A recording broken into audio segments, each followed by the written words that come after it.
সিদিনা আহি গৈছোঁ, কৈছোঁ এই কথাবোৰ। তেওঁলোকে এতিয়া আৰম্ভ কৰিছে, কামবোৰ ভালকৈ হওক সেইটোৱে বিচাৰিছোঁ। পলম হ'ল সেইটো কথাত আমাৰ আক্ষেপ আছিল, কিন্তু এতিয়া কামখিনি কৰিবলৈ আৰম্ভ কৰিছে যেতিয়া সকলো নিয়াৰিকৈ হওক। আৰু জুবিন ক্ষেত্ৰৰ নক্সাখন বাউণ্ডেৰী ৱালৰ কামখিনি তেওঁলোকে কৰি থকাৰ মাজতে নক্সা এখনো তৈয়াৰ কৰক।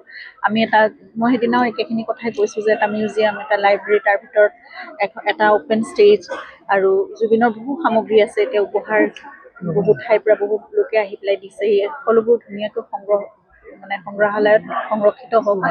আৰু তাৰোপৰি সৰুকৈ এটা অডিঅ' ভিজুৱেল ৰুম হওক, য'ত জুবিনৰ এখন ডকুমেণ্টাৰী বা তেওঁৰ চিনেমাবোৰ বা যিকোনো ধৰণৰ এনেকুৱা গীত তাত স্ক্ৰিনিং হৈ থাকিব পাৰে।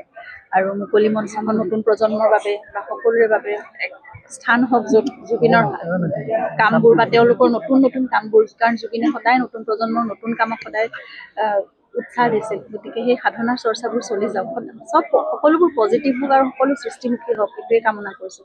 তেতিয়াই জুবিন জীয়াই থাকিব আমাৰ অন্তৰত।